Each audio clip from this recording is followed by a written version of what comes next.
Olá, pessoal.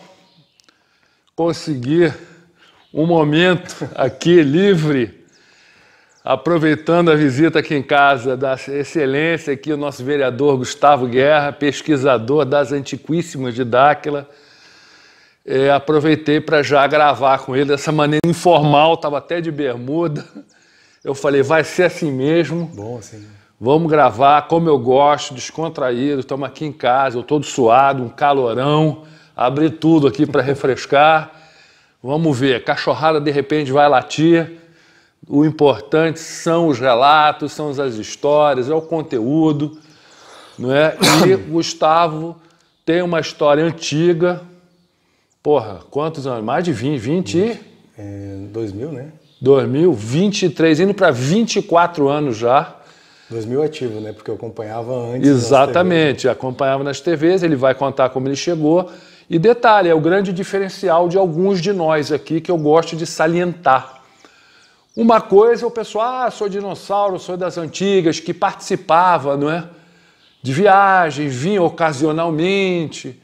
O Gustavo, gente, morou, não é? Se mudou para Dáquila, para a fazenda, não é? 2003. 2003 ele mudou para a fazenda, gente. 20 anos lá dentro, participando de tudo. Exatamente. Então, das logísticas, das organizações. Das organizações, dos trabalhos, dos bastidores todos, ou seja, é como nós, não é? Isso. Que estamos nos bastidores, estamos sempre junto com o nosso presidente, Urandir e tal, ou seja, é outra visão, gente. E também pela quantidade de vivências com os parceiros que o Gustavo teve, um monte também, porque vivendo lá é muita coisa, muita história.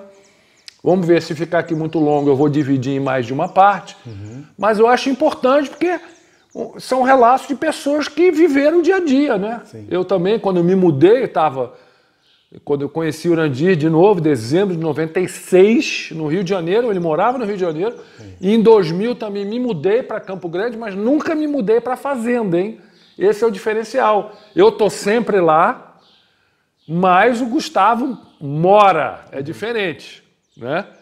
Entendeu? Então é outra visão, é outra coisa. Exatamente. E também no momento que muitos dos novatos, quando eu falo novato, é o pessoal que está aí há uns 15 anos, né? Que não pegou um momento que a gente viveu muito interessante, que foi dos contatos de compromisso. Isso. Não é? Que pequenos grupos ou individualmente eram levados para ter esse cara a cara com os parceiros.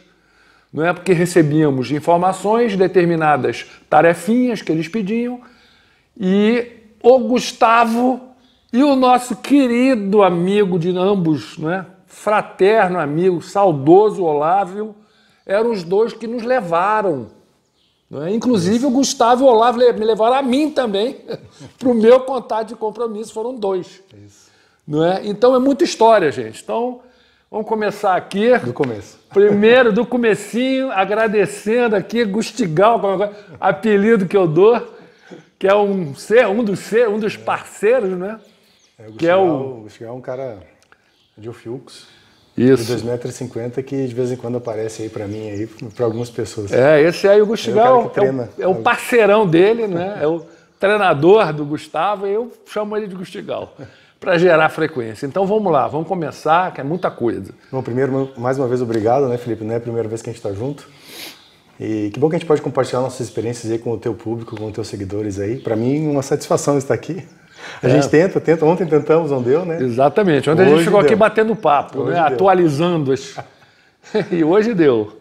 Então, Felipe, eu sempre tive uma tendência, uma ligação com esse outro lado, assim, né? Com essa percepção de outros mundos, entendimento de que existe realmente vida fora. E sempre antes mesmo de você conhecer o Urandir e tudo, isso mesmo, aí na tua adolescência. Antes mesmo, com o tempo a gente foi entendendo, inclusive, a ligação que a minha família tinha com isso, né? Assim, eu não tive muito tempo para conhecer profundamente o meu pai, porque meu pai veio a falecer em 96. E a gente às vezes estava na fazenda, lá no Rio Grande do Sul, passava algumas coisas diferentes assim, minhas tias pediam, estrela cadente, vamos fazer 3 pedidos. Ele olhava assim, hoje eu entendo um pouco mais, eu olhava e disse, não, aquilo não é estrela cadente. Mas isso me marcou porque eu consegui trazer fatos do passado para entender o meu presente lá em Dáquila, né? Mas ali, 96, 97, eu não lembro precisamente o ano que ele começou a fazer, o que o Urandir começou a fazer os programas na Bandeirantes. Foi final de 97, se eu não me engano, quando começou na Bandeirantes, ou metade de 97, por aí.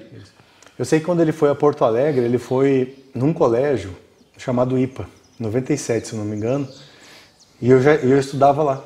Olha...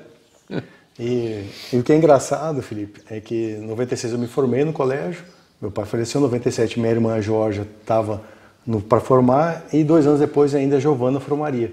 E nesse ano, Felipe, que ele fez a palestra lá, no auditório do colégio que eu frequentava, se não me engano foi a primeira vez que ele fez lá, em Porto Alegre, a minha irmã, a Georgia, me convidou para ir. Olha... E a gente sabe que a Georgia é muito mais pé no chão nesse sentido, não quer dizer que não acredito nisso. É um pouquinho mais cética. É um pouquinho mais cética. Mas ela que convidou. Olha aí. Coisa interessante, né? Mas antes disso, eu via ele na TV, e eu tinha uma vida muito movimentada no esporte. No esporte, estava fazendo cursinho pré-vestibular. E meus treinos eram 3 da tarde, se não me engano. E eu sempre chegava atrasado porque eu via vôlei, não é? Vôlei. Era vôlei, futebol e atletismo, que eu gostava muito.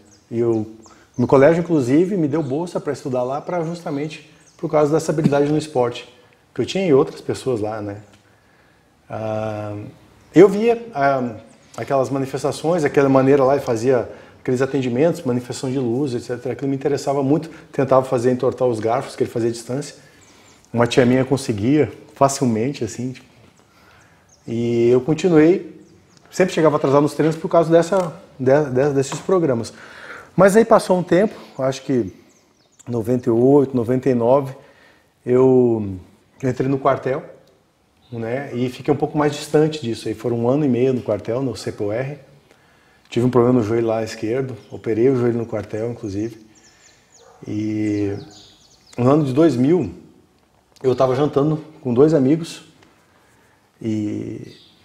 no shopping Guatemi de Porto Alegre, e tocou o telefone do amigo meu, era o Beto de la Santa, que era um amigo em comum, mas mais dele do que meu, porque ele também jogava vôlei. E convidou meu amigo, eu não entendi muito bem a conversa, assim, ele falou assim, cara, eu não sou chegado muito nisso, mas tem um cara aqui na frente que é alucinado nesses assuntos. E passou o telefone para mim, eu não sabia até então que eu demonstrava dessa forma para eles a minha ligação com isso. Então, como eu estou te trazendo fatos assim que eu fui entendendo da minha infância, adolescência, nisso aí, né? E aí me passou, Guerra, sou o Beto, assim, assado, vai ter um cara aqui que é paranormal, faz isso, aquilo, outro. Cara, quando que é? Amanhã. Aí isso era numa sexta. Amanhã, no hotel tal, não lembro qual é o nome do hotel. Falei, esse hotel é na continuação da minha rua de casa. Aí já cheguei, já olhei lá, fui na palestra do básico pela manhã e à tarde já tinham avançado. E aí primeira palestra do Urandir falando do superior, das suas partículas, fragmentações, não entendi nada, Felipe. Não entendi nada. Era difícil de entender. O Urandir, é uma linguagem muito própria nossa, né? E o Urandir é uma pessoa muito simples, né? Falando ali com a linguagem dele, que é muito interessante, esse paradoxo que o Urandir é, né? Como pessoa. O cara tem uma sabedoria gigantesca, assim. E eu falei, cara, é isso aqui que eu quero. E aí eu fui lembrando. É na hora, né? Foi na hora. É igualzinho a mim, é na hora. Você é tocado na hora, é instantâneo. Aí eu já tinha saído do quartel, estava trabalhando numa loja no shopping. E não comecei a me programar para ir nas viagens e não faltei nenhuma desde então. Até a primeira demorou um tempo, mas da primeira em diante eu não faltei mais. Faltei uma depois, por um problema de família, mas, cara, eu me virava para isso. Assim, meus trabalhos, eu arranquei uns 8 sisos, não sei quantas avós ficavam doentes, porque eu queria realmente ir muito mesmo. Aquilo me fascinou nesse sentido. Sempre arrumava uma desculpa para pular exatamente. Fora. Aí teve a primeira viagem que eu fui, foi de setembro de 2001. Foi aquela onde teve a primeira vez que eu tive, assim, eu fiquei de boca aberta, eu tinha medo de ir no banheiro, porque o pessoal falava que eles andavam no meio da gente, essas coisas. Eu falei, peraí, eu vim atrás de algo físico, encontrei e não estou suportando, não estou entendendo isso aí. Olha aí, gente, mais um cagão, como todos nós, como a gente falava, todo mundo apavorado no começo, né? Porque a coisa era física, é a física, né, gente? E aí, eu... Cara, eu não conseguia ir no banheiro de madrugada, Felipe. Eu ficava segurando assim, mas... Eu sei muito bem como é que é isso. Porque os caras ficam analisando no meio da gente. Às vezes a gente acorda com eles próximos, te observando, andando, tu vê passos, tu vê aquilo. Eu falei, gente, o que é isso? E o Edu de La Santa não poupava ninguém, né? Isso aí. O Edu de La Santa, rapaz, ele colocava a gente assim, ele falava tudo que tinha mesmo que acontecia e as coisas aconteciam mesmo. Aí... Edu de La Santa, gente, tá até hoje aqui, gaúchão, conterrâneo nosso. Tá morando aqui também. Tá morando aqui também em Campo Grande há muitos anos e ó, já eu vou fazer uma entrevista com ele. Muito legal, hein? Quem foram meus anfitriões lá foi o Eduardo de La Santa, o Fernando Andreasa, o Luciano Parraga. E, cara, a gente ia pro mato, né? Tudo gaúcho grande, cagão, assim. Todo mundo, tudo porque cagão, a gente achava gente. que estava pronto, não tinha medo. Na verdade, a frequência dos caras é como se, quando você não está preparado, é como se fosse um choque. Né? Assim, você tem uma descarga, uma energia desconhecida, e você precisa de um tempo para ir acostumando. E o treinamento nos levava a isso. É a sincronização com a frequência dos parceiros. Exatamente. É muito importante. Exatamente. Essa sincronização ela aconteceu durante muito tempo, né, Felipe? Eu levei 7 anos até ter o primeiro contato verbal e ainda assim eu achei que era um... A gente vai chegar lá, né? Achei que era um bichinho, assim, um bicho, né? E a gente sabe que o universo ele trabalha espelhado, né? E aí eu comecei a entender, ó, aquele grunhido, aquele ruído, é uma sintonização, uma frequência de rádio. Ele não é ele, sou eu. Sou eu me ajustando na frequência. Ele estava falando português, porque existe uma tradução simultânea, e eu estava entendendo como a minha frequência gerava. Então, não tem nada a ver com o ser, não é involução, não é... Não, é eu. Exatamente. O ajuste é nosso. O ajuste é nosso, porque eles estão ajustados, não precisa do ajuste. Aí eu fui para lá, teve esse evento aí, onde os parceiros apareceram, foi a primeira vez que apareceu o Pássaro, que é o nome, se eu não me engano, com o Luciano Didier e o Carlos Magno. E eles falaram, olha, vocês podem acessar essas informações, mas essa energia vai varrer e vai soar a primeira trombeta, né? Que foi no dia 9 foi no penúltimo dia, do dia 8 para o dia 9, onde a gente conseguiu acessar algumas informações, e no dia 11 de setembro aconteceu aquela questão das Torres Gêmeas. A sincronicidade inversamente oposta, porque sabe que existia um grande despertar da humanidade por causa daquelas ações que varreriam, né, a humanidade, e automaticamente o governo do caos emitiu uma contra-resposta nisso, já começando através do medo, vamos dizer assim, como é que a gente fala? Um contra-ataque àquelas coisas que aconteceram. Colocando em contraponto, emitindo, vamos dizer, uma resposta, entre aspas. É como se a gente tivesse naquele momento, né, Felipe, acessado aquilo que seria a essência da humanidade. Foi um pedacinho daquilo, imagina só, um pedacinho daquilo. Então, tipo ali, começou a despertar, aquela energia varreu, aquelas placas que foram acessadas, elas vibraram em toda aquela porção de 1/3 da humanidade naquele momento, e aquilo soou um alarme para os donos do mundo, né? Exatamente, porque aquele negócio, todos nós somos antenas.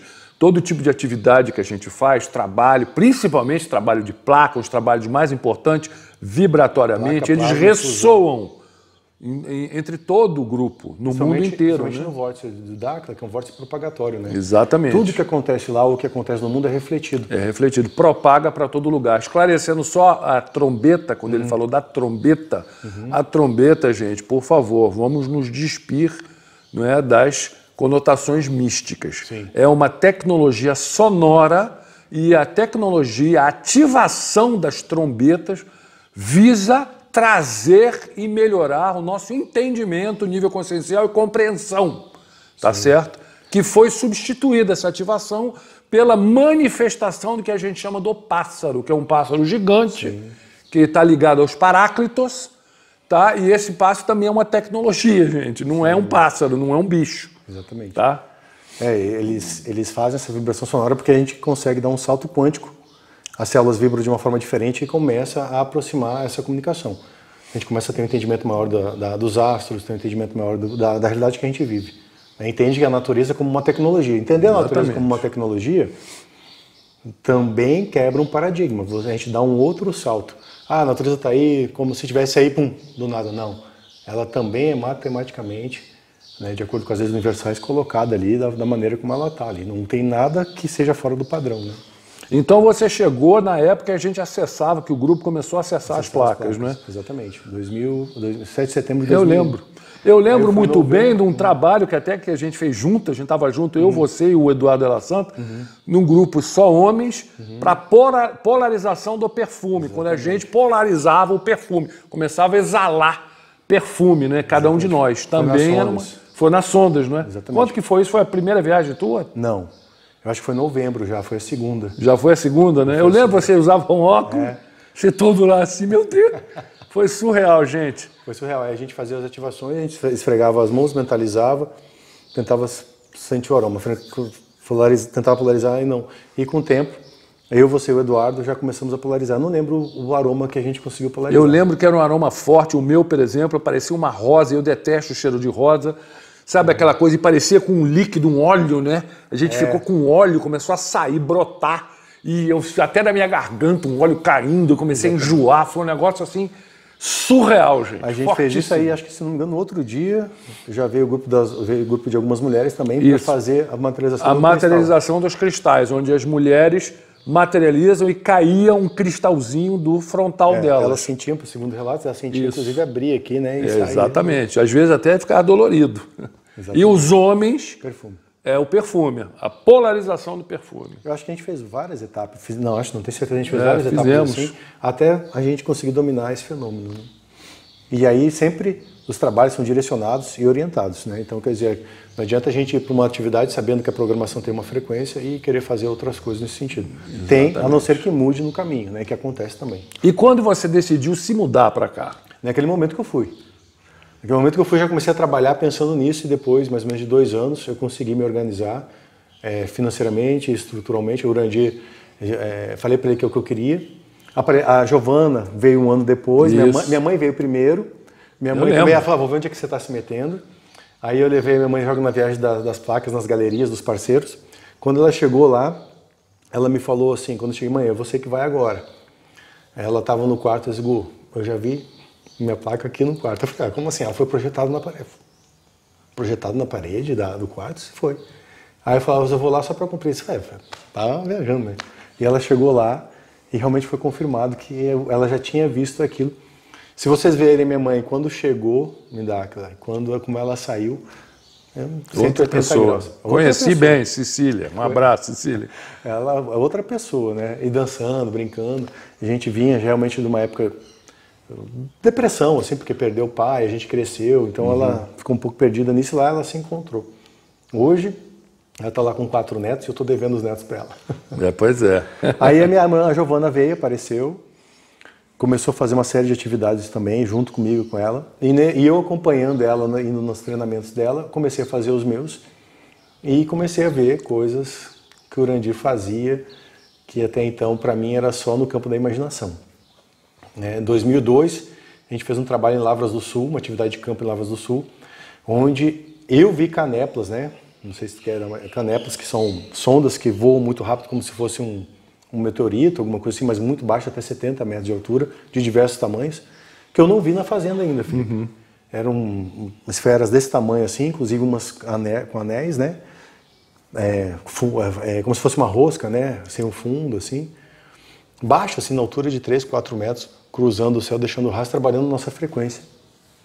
Isso acontecia muito nas primeiras viagens na fazenda, em 97. 3, 4 dias, né? Que inclusive, assim. que inclusive elas voavam baixo, essas canéplas, e sondas também. Sim. Parecia uma bola de gelatina até. E elas atravessavam as árvores, elas voavam na altura, embaixo da copa das árvores.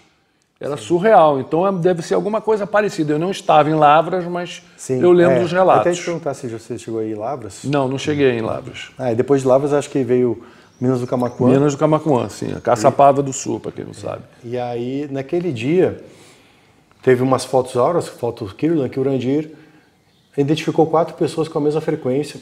E eu era uma dessas pessoas. E a gente teve como tarefa fazer a maquete da pirâmide que ia ser construída nas Zigurates. E essa maquete, a única dica que ele deu, assim, vocês estão na frequência, vocês têm que se reunir, fazer ali o projeto, estude sobre passado, presente e futuro, e aí a gente fez uma maquete. E o Urandir faz umas coisas de uma forma muito peculiar, né? Ele falou para nós, falou para um outro grupo também, tinha outro grupo fazendo em paralelo. No fim a gente conversou, não entrou em embate e se apresentou, os dois grupos apresentou um projeto. E aconteceu alguns conflitos e aí nós não conseguimos mais apresentar, entregar a maquete, não é essa que tem atual agora, é a maquete da pirâmide. E eu comecei a ficar estranhando aquilo, eu falei, poxa, ele passa uma tarefa e não pega o resultado disso, cara, e demorou uns 2, 3 meses. E o que eu fiz? Eu peguei, montei uma estrutura para levar ela no ônibus, nós alugávamos ônibus lá pro núcleo e ia lá 2, 3 ônibus até Rochedo, de Rochedo a gente baldeava um ônibus adaptado para aquela estrada nossa. Eu peguei, coloquei lá, contra a vontade, eu cheguei bem cedo, botei lá escondido, aquela maquete. Chegando na fazenda, o pessoal viu que eu estava tirando aquilo e falou, como é que você vê isso sem pedir autorização? Eu disse, eu vou entregar aquilo que me foi pedido. Chegando lá, consegui levar até a fazenda e falei para o Urandir, eu preciso entregar isso aqui para você. Você pediu isso aqui, tá bom, amanhã. E nada de amanhã. Aí no outro dia, amanhã. Nada. Comecei a achar que não é possível uma coisa dessa, né? E eu acabei lutando, né? Sozinho nesse sentido, assim. Falei, poxa, não é possível. O que está acontecendo, né? Você vai entender muito bem, até pode, o que estava acontecendo. Aí eu pensei, não. Hoje ele não me escapa. Vou ficar aqui de campana. Isso era... O Eduardo da Santa estava lá também. Isso foi muito engraçado. Eu fiquei sentado na frente do refeitório com uma maquete lá protegida, esperando ele para explicar o que a gente fez e gostaria de entregar, né? Ele passou com uma caminhonetezinha Fiorino, branca, tipo uma Saveirinho branca, com a esposa dele e o Urian de colo. E aí ele entrou atrás do refeitório, assim, e eu fiquei ali de campana olhando, assim, ele não vai me escapar, não é possível. Ele tinha marcado comigo 14 horas, já era 15 para as 12, aí ele entrou com o carro, e eu fiquei cuidando, de repente ele saiu do carro, a esposa dele entrou no refeitório e ele ficou com o Urian brincando. Quando ele levantou o Urian assim, ele olhou para o céu, assim, e eu olhei assim, ele pegou, chamou a esposa, entregou o Urian e falou assim, eu tenho que sair. Aí eu falei, beleza, agora eu vou ficar aqui, que ele vai vir aqui, né? Ele deu a ré, apagou o carro de uma forma muito estranha. Apagou o carro, quando ele foi arrancar, apagou de novo. Aí, quando eu vi que o carro dele estava passando por mim, eu disse, não vai embora. Eu vou pegar ele ali na frente, né? Quando ele foi passando com o carro aqui assim, mais ou menos, tem a rua pavimentadinha ali atrás, onde é o TLDC ali, né? E aqui tinha um muro. E eu tô aqui olhando assim, o carro passando e acompanhando o carro assim, vou passar aqui, vou correr. Quando eu passei junto com ele, não tinha mais nada. Não tinha mais carro, não tinha mais Urandir, não tinha mais nada. E eu fiquei no muro assim, assim. Peguei, fiz o caminho, fui de novo, fiz o caminho, entrei em todas as garagens, tinha o carro da casa da Uri, tinha a casa... do seu Salgado.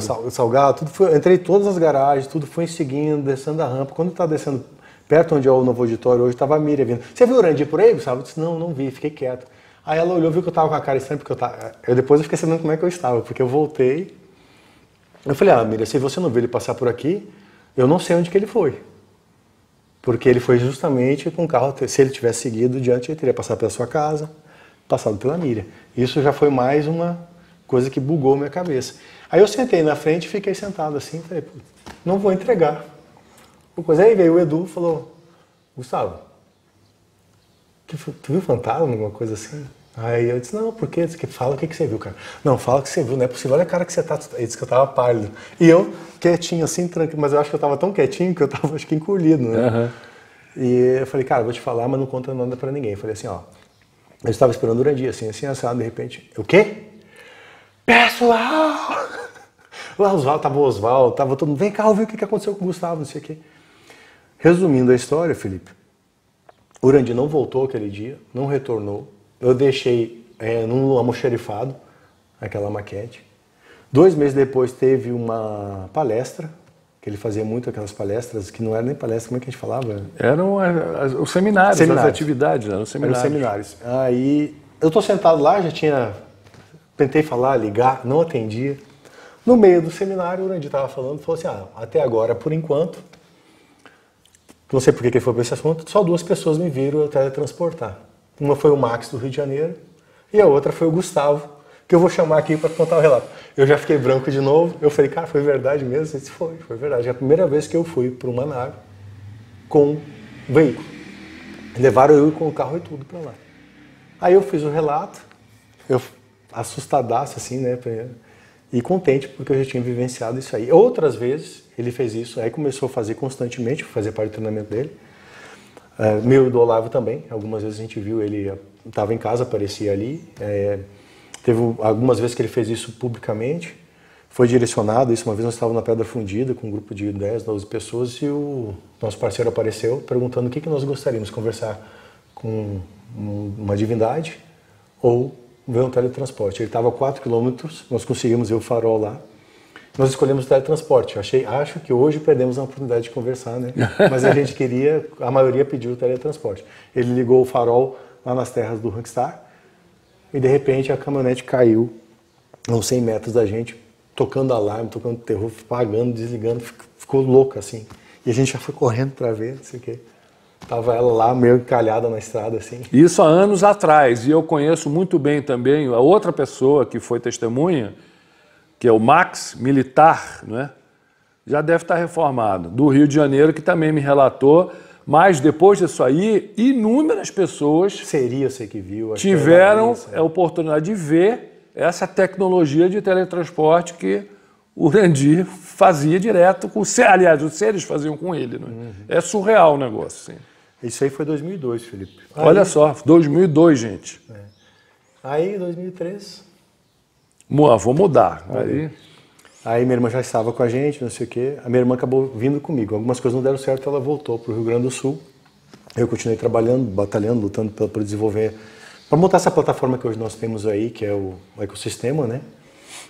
2003 foi na verdade, a abdução dele, né? Em 2002. 2003, quando a Linda veio... 2003 ele foi, quando ele voltou... Não, 2002. Setembro de 2002 ele foi. A Linda veio em fevereiro... Mas em março de 2013 ele teve o contato com a sarça ardente. Ah, sim. E eu estava lá. Inclusive a gente foi fazer os trabalhos da sarça ardente, que era chamado a sarça ardente, o fogo que não queima, que nada mais é que uma tecnologia dos parceiros, que parecia mesmo vamos dizer, como é que pode falar? Parecia ser um fogo mesmo, mas diferente, a textura diferente, tudo diferente. Ela realmente explode com uma frequência como se fosse um maçarico, assim. Isso. Aí às vezes ela percorre, ela anda pelo corpo da gente, essas coisas. Muito parecida com os plasmas que vocês já viram aqui no meu canal, que eu já mostrei, que aquela luz entra na gente e tal. Foi. Puta. Ah, esquentou. Muito parecido, só que é numa árvore. Isso. Era nas sondas e pequenos grupos iam e observavam. Antes disso a gente teve o plasma. Essa atividade, sim. Mas 2003 foi um marco, porque ele esperava por essa conversação com o Supremo através da sarça. Da sarça, e isso. ele chegou, botou a gente em círculo quando ele voltou e passou um gel para todos nós passarmos em alguns pontos do corpo, porque isso preparava a gente para uma conversação futura. Isso. Nunca esqueci assim, a felicidade dele ter vindo disso. Aí eu não lembro quando é que foi que ele foi para lá a primeira vez, que veio a Linda, dos teus relatos? Não, foi a segunda vez. A primeira vez em público, hein, gente? É, em público. A primeira vez foi no platô, que estava Bandeirantes, a TV Bandeirantes estava lá presente. Devia ter umas 50 e poucas pessoas, que nós estávamos lá também. Acho que, se eu não me engano, foi 2001, 2002, eu nem me lembro agora, que exatamente a data, o ano, né? Que a nave veio, todo mundo viu, e o Urandir foi levado na frente de todo mundo, filmado pela Bandeirante, que inclusive o Cabo Man largou tudo, eu esqueci até o nome dele, ele largou o que ele estava fazendo, saiu correndo atrás do Ney, berrando, me leva, me leva, me leva, o cara surtou. Ele se mudou, não queria mais sair de Dáquila. Ele ficou 1 ano morando em Dáquila também, morando no Projeto Portal, lá na sede nossa, porque o cara saiu observando tudo isso, e a filmagem foi filmada pela Bandeirante, só que a repórter, pra você ver como é que é, não é, gente? A repórter pegou a fita e acabou vendendo para TNT, para o canal TNT, né? Que era do Ted Turner, o fundador da CNN, vendeu na época por $1 milhão, e A antiga assessora de imprensa na época, que era de São Paulo, ela não está mais, então não vou citar o nome, ela era muito amiga dessa repórter e contou pra gente, olha, ela comprou apartamento, comprou carro, foi... Gente, e a fita sumiu. Infelizmente, nós não filmamos. Infelizmente, a gente não tem essa filmagem. Sim. Foi filmado pela Bandeirantes, mas essa foi a primeira aberta. A segunda foi em setembro de 2002, com as pedras discoides caindo. Inclusive, e tal. Nesse dia, eu também não estava nesse dia, mas quando ele retornou, se eu não me engano, quando ele foi...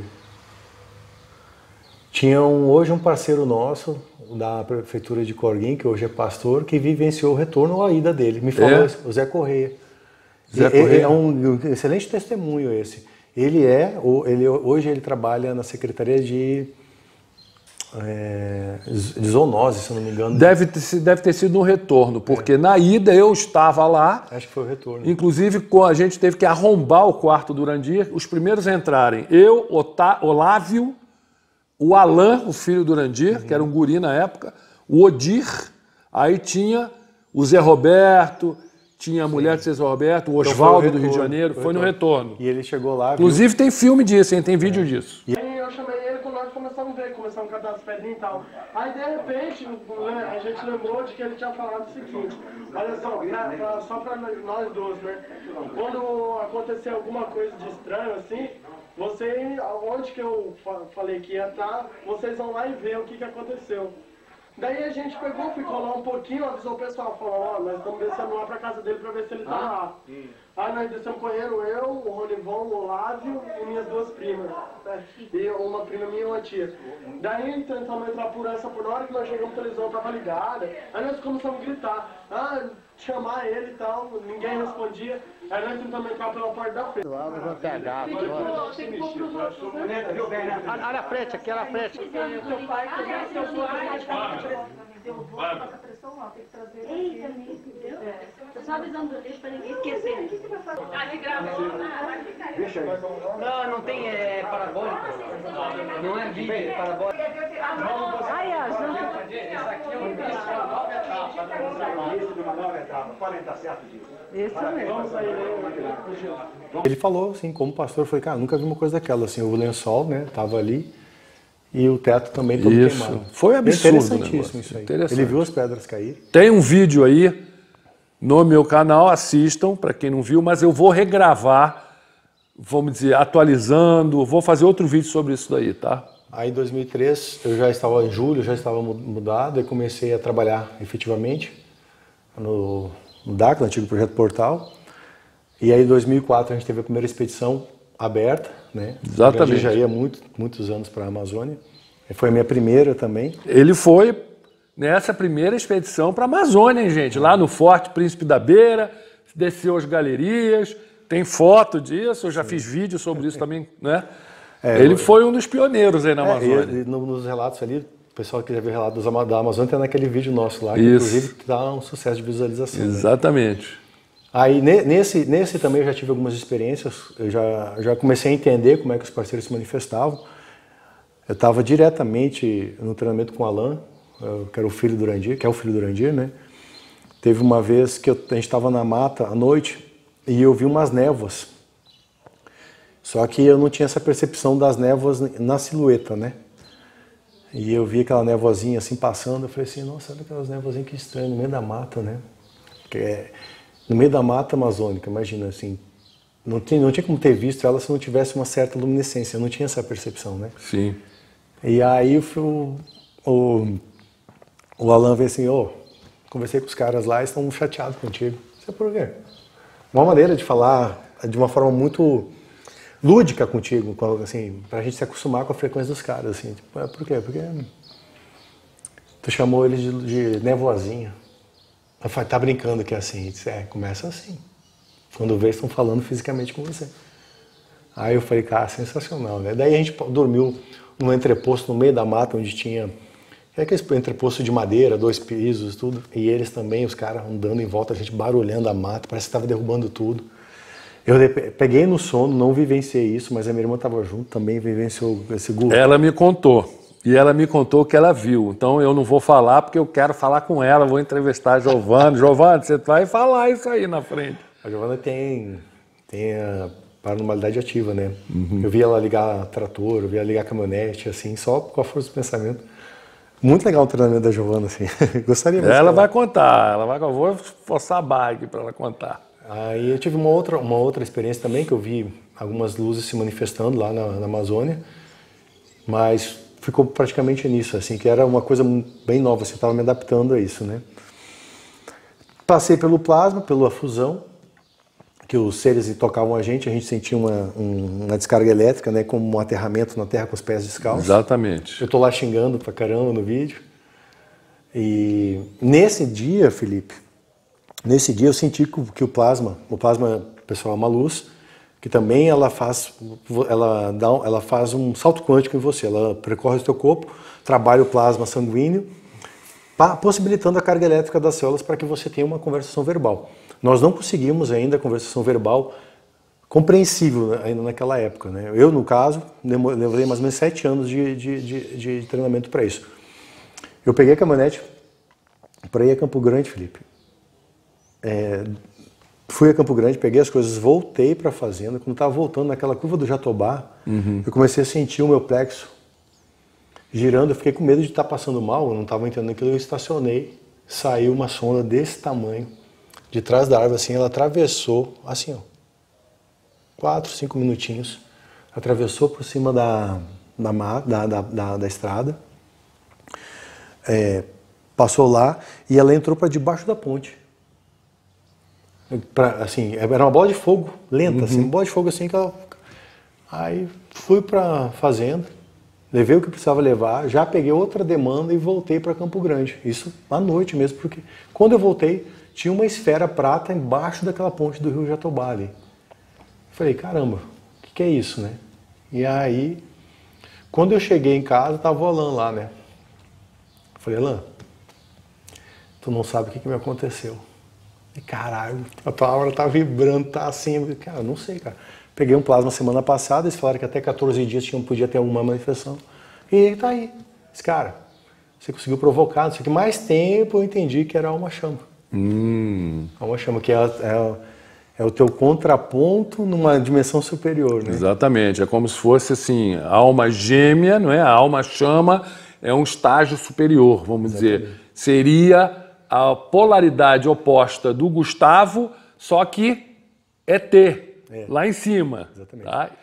É que, na verdade, nós vemos para cá 10%, né? E quando tu vai atingindo consciência, eles vão se aproximando, eles vão trocando. Daqui a pouco você está conectado com o servidor. 100%, exatamente. Né? Aí depois disso, teve isso, teve a expedição, teve o plasma. Vamos lá, Felipe, me ajuda aí na cronologia. Pô, é coisa pra burro, deixa eu ver. Você participou, você estava lá quando veio aquele grupo do Rio de Janeiro que o Urandir materializou o Maná? Tava. Las sondas que eu filmei. Que tava aquela Ana Sharp. Que tava a Ana Sharp. Lembro. Uma terapeuta do Rio de Janeiro. Interessante porque eu tenho as imagens, gente. Vou botar aqui para vocês verem. Mais ou menos, lembra? Cara, eu não lembro. Olha, deve ter sido 2000 e... Eu só lembro o seguinte, minha esposa, Viviane, estava com 6 meses de gravidez. Deve ter sido janeiro de 2007. Tem essa filmagem. Tem eu filmei, eu filmei tudo, gente. Eu vou colocar aqui para vocês. Foi muito interessante esse acontecimento. A gente estava fazendo caminhada, né, para tentar queimar algumas etapas. E tinha uma luz em cima do Morro do Rockstar. Uma luz gigante. Que nós pensávamos que era uma nave, o Urandir falou que era um Ultra. E Ultra, 4ª, 5ª dimensão, não tem questão de tamanho, não. Mas era gigante. Ela estava pairando. Se vocês verem as imagens dos morros, o morro ele tem um cucuruto pequenininho, de repente veio o grande. Em cima do grande tinha do tamanho dele assim.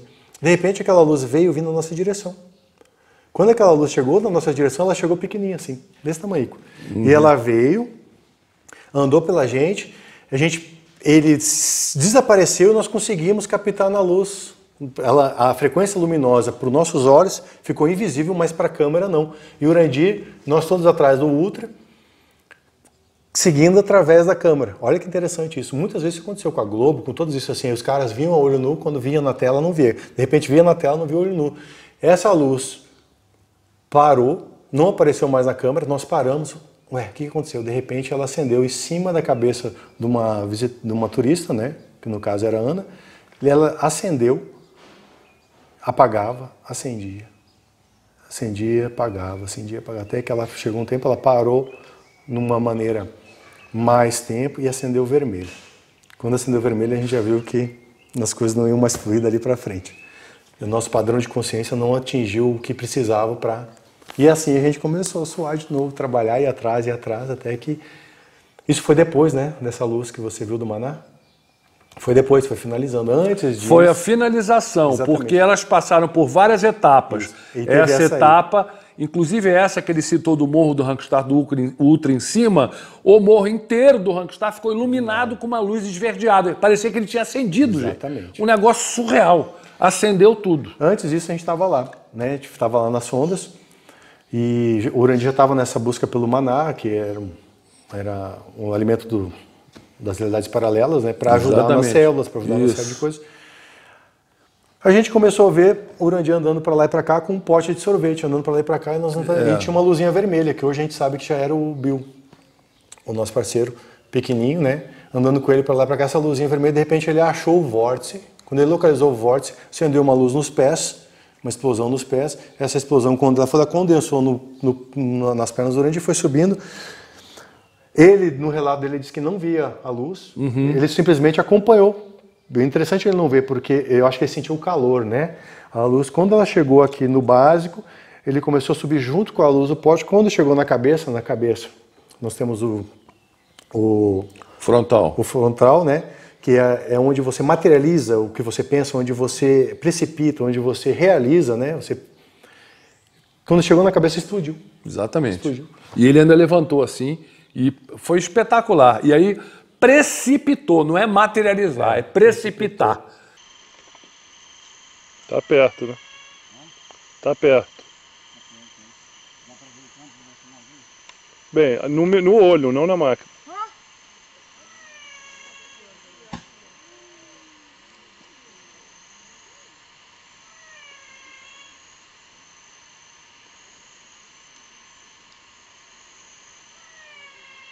Tá? Essa substância que é chamada de maná, que é um alimento deles lá, que justamente nos ajuda na sincronia, na potencialização da nossa atividade cerebral, sincronização dos nossos canais cerebrais, tem inúmeros benefícios. E o interessante é o seguinte, éramos o quê? Umas 20 pessoas. Sim. Tinha o pessoal do Rio de Janeiro com a Ana Sharp, tinha o Gustavo, tinha minha esposa, grávida, barrigudona do meu filho, meu pai, minha mãe, o Olávio e mais algumas pessoas que estavam em Dáquila. Eram 20 e poucas pessoas, no máximo, não tinham mais de 30, né? E aí o que acontece? O Urandir com aquele pote de maná e daí ia dando uma colher de sopa para cada um. Sempre na mão dele e a gente ia comendo. E no final, eu cheguei para ele e falei, Urandir, Viviane pode, grávida? Ele falou, pode não, deve. E Viviane deve ter, eu dei para ela pelo menos umas 5 colheres de sopa. E não acabava o maná. Não acaba. Ela, falei, ó, come para você e para o neném. E ela foi comendo, e eu também comi umas 5, 6 colheres daquilo. Parecia uma mousse, né, uma gelatina. Sim. E eu fui comendo. Lembrou muito a chimia do Rio Grande do Sul. Chimia. Aí, ó, vou botar... Ela tinha uma cor mais... ia pro vermelho, assim, um pouquinho, assim. Sabe? Exato. Eu vou botar, eu tenho a filmagem, inclusive eu tirei o Night Vision para filmar iluminado para vocês verem as cores. Muito bom. Filho. Tá aqui. Senão dá flood. Tá dando flood.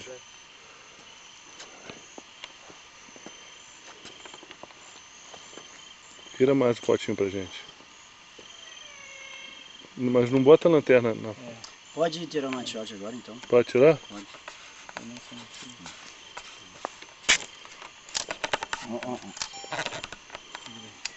Tá, saiu. Pronto, isso aí.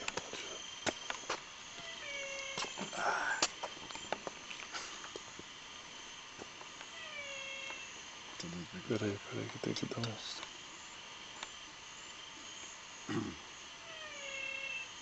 Pô, parece um estrogonofe. Tá diferente dos outros, né? Tá crocante agora, cada fogo. Acho que tá parecendo Cocada. uma cocada. Peraí, vira aí mais um pouquinho. Agora eu te dar um close em você aqui. Aí que tá tudo suado. Olha só. Agora é só fazer a fila passar para o pessoal, né? Deixa eu fazer aqui, onde é que queimou a perna? Deixa eu ver se continua queimando.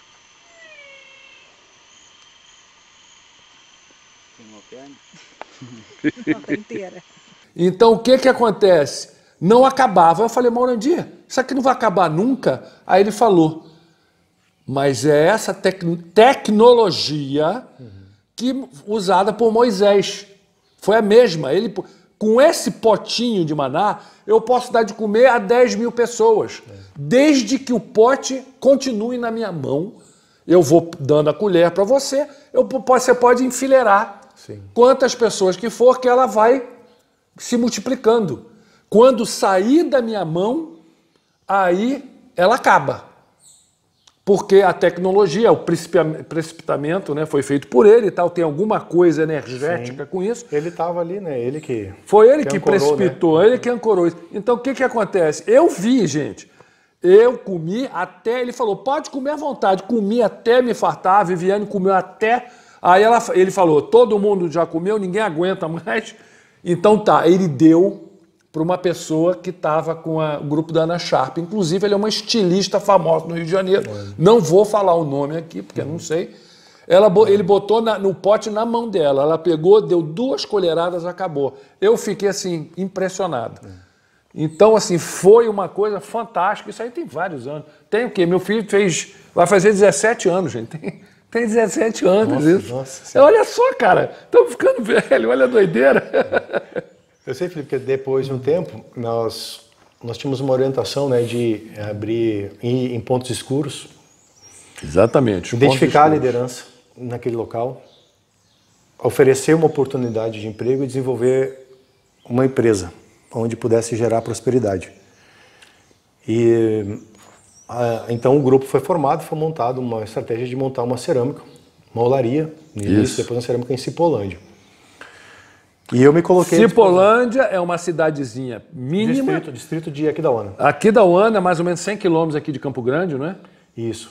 E deve ter o quê? Não tem 5 mil pessoas, né? Não. Não tem nem 1000 pessoas, gente. O Corguinho tem 5 mil pessoas. Gente, é uma rua, um vilarejo, assim. Um vilarejo com meia dúzia de casas. É um distrito. Estive lá várias vezes, lugar fantástico. E aí eu me coloquei à disposição para cuidar da cerâmica e morei, acho que 8 meses lá. Eu me jogava mesmo, assim, a gente não tinha, no início não tinha banheiro. Esse é explorador gaúcho. E já fazia mais ou menos, tive várias experiências lá, bem terráqueas mesmo, assim, para montar uma empresa. Tive que dar cara a tapa, assim, para montar uma empresa. Você sabe como é que é montar uma empresa no Brasil, né? E aí lá pelas tantas a gente estava passando dificuldade, 40 dias sem Urandir atender, sem nada. Falei, não é possível que esse cara não vai falar comigo, não é possível que ele não vai aqui me socorrer. Felipe, aconteceu viagem, não apareceu para me buscar para ir para o evento. De Cipolândia até Dáquila, mais ou menos 60 e poucos km de estrada de chão ruim, assim, era ruim. Estrada de terra, gente, é uma picada. Inclusive, o Urandir chegou até onde é Dáquila hoje por Cipolândia. Então eu gostei, no final das contas, assim, a gente foi entendendo a experiência. Eu tive um percentual daquilo que ele viveu, assim, um percentual muito pequeno, mas eu tive o meu percentual, aquilo que cabia a mim viver, né? E 40 dias, nada. Eu desesperado, a cobrança vindo, coisas acontecendo, nada. Felipe, 3h30 da tarde, eu desesperei, eu sentei num tronco de lenha. Sentei assim no tronco de lenha e falei assim, eu vou embora. Fui abandonado, vou embora daqui. Acendeu uma nave, 3h30 da tarde, sobre o vilarejo. Eu não consigo dimensionar a distância nem a altura, mas ela tinha o tamanho de aqueles ônibus articulados. Ela ficou 40 minutos parada. Então, assim, você imagina, para mim ela estava abaixo, tanto que o vilarejo todo viu aquilo, ela ficou 40 minutos, assim. Aí eu sentei, o irmão do Urandir, era o responsável pelo maquinário. Juarez. Juarez sentou do meu lado e falou assim, tá vendo aí para você? Aí eu falei, não é possível uma coisa dessa. Eu chorei que nem criança. Desesperado, assim, porque eu estava pensando em desistir. Isso foi dia 8, eu tenho anotado na minha agenda. Gente, a memória, hein? Porra. 8 de outubro de 2006. Não, foi 12 de outubro de 2006. 12 de outubro, Dia das Crianças. Dizem que o aniversário do Bilu é 14. Chegou o Urandir, dia 13 de outubro, entra na caminhonete, vamos para a fazenda. Eu sentei assim, peguei minha agenda, não, na agenda não, a agenda anotei depois de falar com ele. Falei, Urandir, faz 40 dias que você sumiu, você não tem esse telefone, você mandava se virar, você mandava recado, não sei o quê. E aí, tu não sabe o que me aconteceu. Aí ele falou, eu sei. Toda vez que eu hesitei, pensei em desistir, esses caras vinham e me davam um gás. Aí eu falei, não, mas eu não mereço isso. Aí ele falou assim, se aconteceu porque merece. Eu peguei, anotei na minha agenda, eu tenho todas as agendas até hoje lá com várias coisas, inclusive muitas coisas eu perdi. Porque eu guardava no sótão, né, o telhado molhou e perdi. O Urandir recentemente veio, através da linha do canto, me pedir, cadê os relatos?